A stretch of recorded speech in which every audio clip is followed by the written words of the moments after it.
ഒരു സമൂഹം എന്ന നിലയിൽ, ഒരു രാജ്യം എന്ന നിലയിൽ നാം ഏത് ഭാഗത്താണ് നിലയുറപ്പിക്കേണ്ടത്?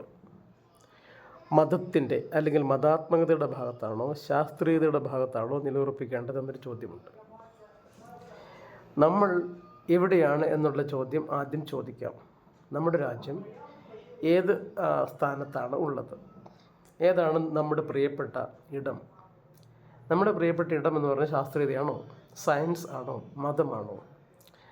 ചിലപ്പോൾ നിങ്ങളിൽ പലരും ചോദിക്കാൻ സാധ്യതയുണ്ട്, രണ്ടും കൂടി ആയാൽ കുഴപ്പം എന്താണ് എന്ന്. രണ്ടും കൂടിയാണെങ്കിൽ കുഴപ്പം ഉണ്ടോ എന്ന് ചോദിച്ചാൽ, നമ്മുടെ രാജ്യം താലിബാൻ സംസ്കാരത്തിൻ്റെ പാതയിലൂടെ സഞ്ചരിക്കുന്നു എന്ന് ആരെങ്കിലും പറയുമ്പോൾ നിങ്ങളുടെ പ്രതികരണം എന്തായിരിക്കും? നിങ്ങൾ പറയും, നമ്മൾ ആരെയും താലിബാൻ ചെയ്യുന്നത് പോലെ പെൺകുട്ടികളെ സ്കൂളിലേക്ക് അയക്കാതിരിക്കുന്നില്ലല്ലോ, നമ്മുടെ സ്കൂളുകൾ, നമ്മുടെ ക്ലാസ് മുറികൾ, അവിടെയൊക്കെ പെൺകുട്ടികളുടെ സാന്നിധ്യമുണ്ടല്ലോ, സ്ത്രീകൾക്ക് സ്വാതന്ത്ര്യമുണ്ടല്ലോ എന്നൊക്കെ ചോദിക്കാം. ഏറ്റക്കുറച്ചിലുകളുടെ കാര്യത്തിൽ മാത്രമാണ് വ്യത്യാസം. താലിബാനിൽ അല്ലെങ്കിൽ താലിബാൻ സംസ്കാരമുള്ള അഫ്ഗാനിസ്ഥാനിൽ ഇത്തരം കാര്യങ്ങൾ വളരെ കൂടുതൽ തീവ്രമായുണ്ട്. നമ്മുടെ നാട്ടിൽ വളരെ കുറച്ചുണ്ട് എന്ന് മാത്രമേ അതിനർത്ഥമുള്ളൂ. എനിക്ക് തോന്നുന്നു, നമ്മൾ ഒരു യൂറോപ്യൻ നിലവാരമാണ് നമ്മൾ ആഗ്രഹിക്കുന്നെങ്കിൽ, സമൂഹം എന്ന നിലയിൽ, ഒരു രാജ്യം എന്ന നിലയിൽ നമ്മൾ ആഗ്രഹിക്കുന്ന നിലവാരം ഒരു യൂറോപ്യൻ നിലവാരത്തിലേക്കാണ് പോകേണ്ടതെങ്കിൽ, അല്ലെങ്കിൽ സ്കാൻഡിനേവിയൻ രാജ്യങ്ങളുടെ ഒരു നിലവാരത്തിലേക്കാണ് പോകണമെന്ന് നിങ്ങൾ ആഗ്രഹിക്കുന്നെങ്കിൽ, ശാസ്ത്രീയമായ വഴികളിലൂടെ മാത്രമാണ് സഞ്ചരിക്കേണ്ടത് എന്നാണ് എൻ്റെ അഭിപ്രായം. മതത്തിന് പ്രാധാന്യം എന്ന് പറയുന്നത്, അല്ലെങ്കിൽ മതം വ്യക്തിപരമായി മാത്രം സ്വീകരിക്കപ്പെടുന്നൊരു സമൂഹം, അത്രമേൽ പക്വത പ്രാപിച്ച സമൂഹമാണ് നമ്മുടേതെങ്കിൽ എങ്ങനെ?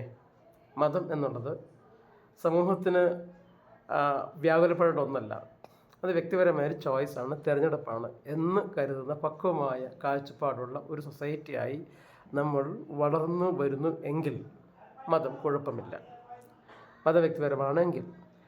പക്ഷേ മതം എന്നത് സാമൂഹ്യമായ ഒന്നാണ്, രാഷ്ട്രീയമായ ഒന്നാണ് എന്നുകൂടി വരുമ്പോൾ, ദേശീയമായ ഒന്നാണ് അതെന്നുകൂടി വരുമ്പോൾ, അത് ഏറ്റവും തീവ്രമായൊരു സങ്കല്പമാണ്.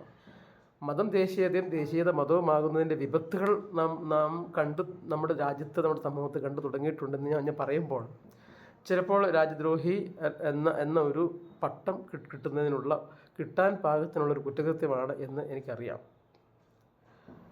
പക്ഷെ ഒന്നോർത്ത് നോക്കുക, ഞാൻ ഒരു വ്യക്തി എന്ന നിലയിൽ ആഗ്രഹിക്കുന്നത് എൻ്റെ സൊസൈറ്റി, ഞാൻ ഉൾപ്പെടുന്ന സമൂഹം, എൻ്റെ രാജ്യം ഒരു യൂറോപ്യൻ നിലവാരത്തിനപ്പുറം, സ്കാൻഡിനേവിയൻ നിലവാരത്തിനപ്പുറം പോവുക എന്നുള്ളതാണ്. അമേരിക്കൻ നിലവാരം എന്ന് ഞാൻ ഉദ്ദേശിക്കുന്നില്ല. കാരണം അവിടെ ശാസ്ത്രീയതയുണ്ട്, ശാസ്ത്ര സാങ്കേതിക സ്ഥാപനങ്ങളുണ്ട്, എണ്ണം പറഞ്ഞ, അല്ലെങ്കിൽ ലോകത്ത് ഏറ്റവും കൂടുതൽ ബഹുമാനിക്കപ്പെടുന്ന യൂണിവേഴ്സിറ്റി ഉള്ള രാജ്യമാണ് അതൊക്കെ.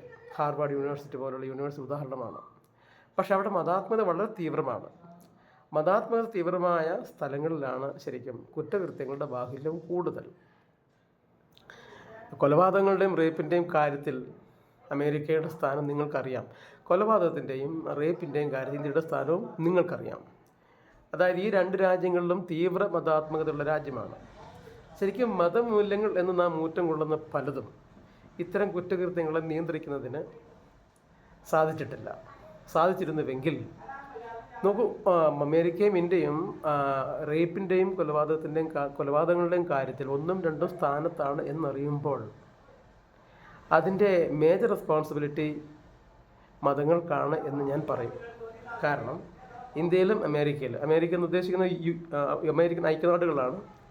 അവിടെ ഒന്നുകിൽ ക്രിസ്ത്യൻ ഫണ്ടമെൻ്റൽ ഫോളോവേഴ്സ് കൂടുതലുള്ള അമേരിക്കയും, ഹിന്ദു, ക്രിസ്ത്യൻ, മുസ്ലിം വിശ്വാസം വളരെയേറെ അടിയുറച്ച നമ്മുടെ രാജ്യത്തും, ഈ രണ്ട് രാജ്യങ്ങളിലാണ് ലോകത്ത് ഏറ്റവും കൂടുതൽ കൊലപാതകങ്ങളും ബലാത്സംഗങ്ങളും നടക്കുന്നതെന്നറിയുമ്പോൾ അതിൻ്റെ ഒരു മേജർ റെസ്പോൺസിബിലിറ്റി മതങ്ങൾക്കാണുള്ളത്. മതവിശ്വാസം തീരെ കുറഞ്ഞ, പ്രത്യേകിച്ചും സ്കാൻഡിനേവിയൻ രാജ്യങ്ങളിൽ അല്ലെങ്കിൽ ന്യൂസിലാൻഡ് പോലുള്ള രാജ്യങ്ങളിൽ ഇവിടെ മതത്തിൻ്റെ സ്വാധീനം വളരെ കുറവാണ്. പ്രത്യേകിച്ച് സ്കാൻഡിനേവിയൻ രാജ്യങ്ങളിലും ബെൽജിയം പോലുള്ള യൂറോപ്യൻ രാജ്യങ്ങളിലും ന്യൂസിലാൻഡിലുമൊക്കെ ഏകദേശം 80 മുതൽ 95% വരെ മതനിരപേക്ഷരായ മനുഷ്യരാണ് വസിക്കുന്നത്. അവർ ഒന്നും റിലീജിയസോ അല്ലെങ്കിൽ എത്തീസ്റ്റുകളോ ആണ് എന്ന് നമുക്ക് കാണാൻ സാധിക്കും. ഇവിടങ്ങളിലുള്ള ശാസ്ത്രീയ നേട്ടങ്ങളും മാനവികമായ നേട്ടങ്ങളും സമത്വവും സ്വാതന്ത്ര്യബോധവും മറ്റേതെങ്കിലും രാജ്യങ്ങളുണ്ടോ എന്നും സംശയമാണ്. ശരിക്കും മതാത്മകത തീവ്രമായി പിടിമുറുക്കിയിട്ടുള്ള ഇന്ത്യ പോലുള്ള രാജ്യത്ത് പെട്ടെന്നൊരു മടങ്ങിപ്പോക്ക് സാധ്യമല്ല എന്ന് കൃത്യമായിട്ടും അറിയാം. പക്ഷേ അതിലേക്കുള്ള ഒരു സഞ്ചാരം നാം തുടങ്ങേണ്ടിയിരിക്കുന്നു എന്നുള്ളത് ഒരു അനിവാര്യതയാണ്. രാജ്യം എന്ന നിലയിൽ, സമൂഹം എന്ന നിലയിൽ നാം വീണ്ടും മുമ്പോട്ട് പോകണമെങ്കിൽ മതം തികച്ചും വ്യക്തിപരമായ ഒരു കാര്യമായി നമ്മൾ പരിമിതപ്പെടുത്തുകയും ശാസ്ത്രീയത അല്ലെങ്കിൽ ശാസ്ത്രീയ അവബോധം ആണ് സാമൂഹ്യമായോ രാഷ്ട്രീയമായോ ദേശീയമായോ വേണ്ട അനിവാര്യതയെന്ന് നമ്മൾ സങ്കല്പിക്കുകയും ചെയ്യുമ്പോൾ രാജ്യത്തിൻ്റെ പുരോഗതി യാഥാർത്ഥ്യമാകും.